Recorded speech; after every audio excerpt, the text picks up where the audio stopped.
आज मैंने अपने किचन में मसालेदार मछली का सालन बनाया है। बहुत ही मज़ेदार ये सालन बना है।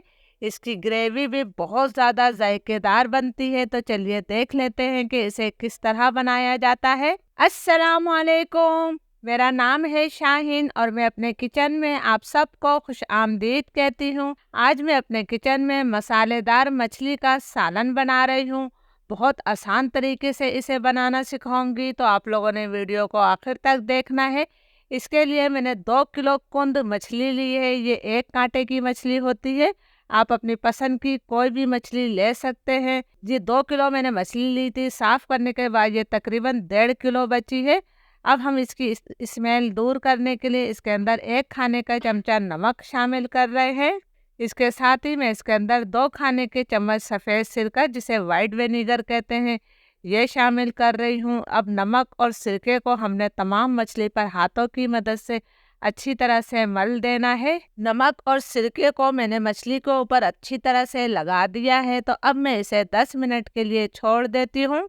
10 मिनट हो गए हैं मछली को नमक और सिरका लगाए हुए। तो अब मैं इसे खुले पानी से अच्छी तरह से धो लेती हूँ। मछली को खुले पानी से मैंने अच्छी तरह से धो लिया है और धोने के बाद 10 मिनट के लिए इसे मैंने छन्नी में रख दिया था ताकि इसका तमाम पानी निकल जाए। अब जब आप इस मछली को पकाएंगे तो इसमें किसी किस्म की स्मेल नहीं आएगी और बहुत ज़्यादा जायकेदार आपकी मछली बनेगी। अब मैं इसको मैरिनेट कर रही हूँ। तो मैंने आधा चाय का चम्मच नमक डाला है, आधा चाय का चम्मच हम लाल मिर्चों का पाउडर डाल देते हैं, आधा चाय का चम्मच मैं हल्दी पाउडर शामिल कर रही हूँ। और अब हमने तमाम मसालों को हाथों की मदद से मछली पर लगा देना है। आपने अच्छी तरह से अलट पलट करते हुए तमाम मछली पर मसाले लगाना है। मसाले को मैंने अच्छी तरह से मछली पर लगा दिया है। तो अब इसे मैं 15 मिनट के लिए मैरिनेट होने के लिए छोड़ देती हूँ। जब तक मछली हमारी मैरिनेट हो रही है, हम एक मसाला बना लेते हैं। इसके लिए मैंने आधा कप यानी कि 100 ग्राम दही लिया है। दही आपने ताज़ा लेना है। अब मैं इसके अंदर कुछ मसाले डालूंगी। 1 चाय का चम्मच मैंने नमक शामिल किया है, आधा चाय का चम्मच मैं इसके अंदर हल्दी पाउडर शामिल कर रही हूँ, 1.5 चाय का चम्मच मैं इसके अंदर लाल मिर्चों का पाउडर डाल रही हूँ। नमक और मिर्च हमेशा अपने टेस्ट के मुताबिक लिया करें। 1.5 खाने का चमचा मैं इसके अंदर धनिया पाउडर शामिल करूँगी। धनिया इसके अंदर थोड़ा ज़्यादा ही जाता है। अब तमाम मसालों को हम अच्छी तरह से मिक्स कर लेते हैं। जब हम दही के अंदर मसाले डाल देते हैं तो दही के फटने के चांस बिल्कुल भी नहीं होते। मसाला हमारा तैयार है।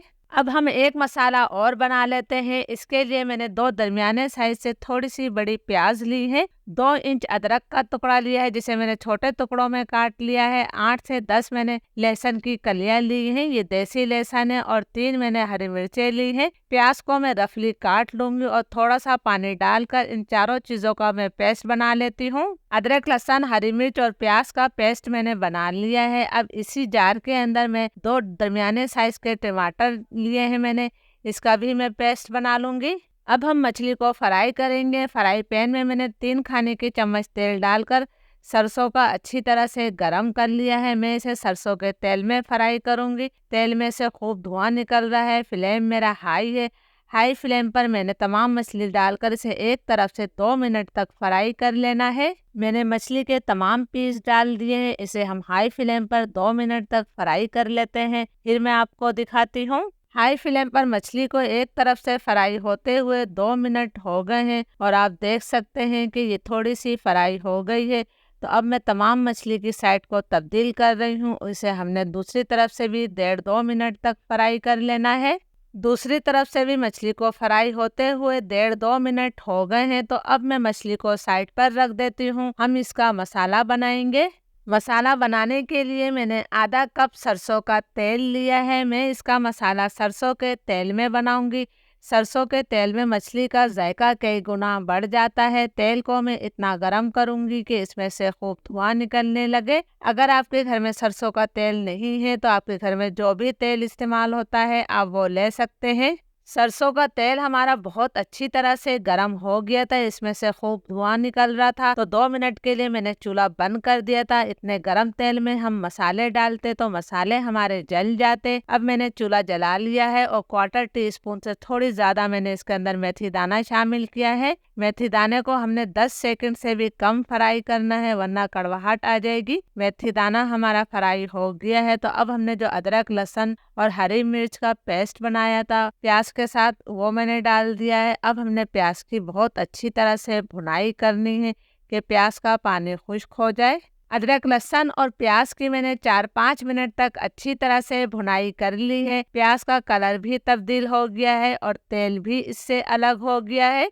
अब मैंने जो आपको 2 दरमियाने साइज के टमाटर दिखाए थे उसका मैंने पेस्ट बना लिया है, ये शामिल कर दिया। टमाटरों का पेस्ट डालकर भी हमने इसकी 3-4 मिनट तक भुनाई करनी है, ताकि टमाटरों का पानी भी खुश्क हो जाए और तेल इससे अलग हो जाए। टमाटरों की भी मैंने अच्छी तरह से भुनाई कर ली है। आप देख सकते हैं कि तेल इससे अलग हो गया है। अब जो हमने दही में मसाले मिलाकर रखे हैं, तो ये तमाम मसाला हम डाल देते हैं। कटोरी में थोड़ा सा मसाला बाकी था, तो पानी डालकर मैंने वो भी निकाल लिया है, ताकि कोई भी चीज़ हमारी ज़ाया ना हो। अब हमने इस मसाले की भी बहुत अच्छी तरह से भुनाई करनी है। जितना अच्छा आप मसाला भूनेंगी उतनी ही जायकेदार आपकी मछली का सालन तैयार होगा। तो इस मसाले की भुनाई पर आपने अच्छी खासी मेहनत करनी है। मैं भी इस मसाले को जब तक भूनूंगी जब तक इससे तेल अलग नहीं हो जाता। मसाले की 7-8 मिनट तक मैंने बहुत अच्छी तरह से भुनाई कर ली है। आप देख सकते हैं कि मसाला हमारा बिल्कुल दानेदार हो गया है। अब आपको जितना शोरबा चाहिए आप इसके अंदर इतना पानी डाल सकते हैं। मैं इसके अंदर तकरीबन 1.5 कप पानी शामिल करूंगी। मैं इसे बहुत ज़्यादा शोरबे वाला नहीं बना रही हूँ। 1 कप मैंने डाल दिया है, ये आधा कप पानी मैंने और शामिल कर दिया है। इसे हम मिक्स कर लेते हैं और शोरबे में उबाल आने का इंतज़ार करेंगे। शोरबे में उबाल आ गया है, तो अब हम इसके अंदर फ्राई की हुई मछली शामिल कर देंगे। आपने बहुत एहतियात के साथ तमाम मछली डाल देनी है। फ्राई पैन में थोड़ा सा तेल भी बाकी है, उस समेत ही मैंने तमाम मछली डाल दी है। आधा चाय का चम्मच मैंने गरम मसाला पाउडर शामिल कर दिया है। 1 मुट्ठी भरकर मैंने हरा धनिया शामिल कर दिया है। शोरबे वाले सालन में हरा धनिया बहुत अच्छा लगता है। अभी आपने इसमें चम्मच नहीं चलाना है, बल्कि इस तरह से इसको अच्छी तरह से हिला देना है। अभी आप चम्मच चलाएंगे तो मछली आपकी टूट जाएगी। फ्लेम में लो टू मीडियम कर रही हूँ। लो टू मीडियम फ्लेम पर हम इसे 6-7 मिनट तक पका लेते हैं। लो टू मीडियम फ्लेम पर मछली के सालन को पकते हुए 5-6 मिनट हो गए हैं। चूल्हा मैंने बंद कर दिया है। बहुत ही खुशबूदार मज़ेदार ग्रेवी के साथ हमारा सालन तैयार है। आप देख सकते हैं कि इसका शोरबा ना तो बहुत ज़्यादा गाढ़ा है और ना ही बहुत ज़्यादा पतला है। मछली के तमाम पीस बिल्कुल साबुत हैं। रेसिपी अच्छी लगे तो लाइक और शेयर कीजिएगा। इजाज़त दीजिए। अल्लाह हाफिज़।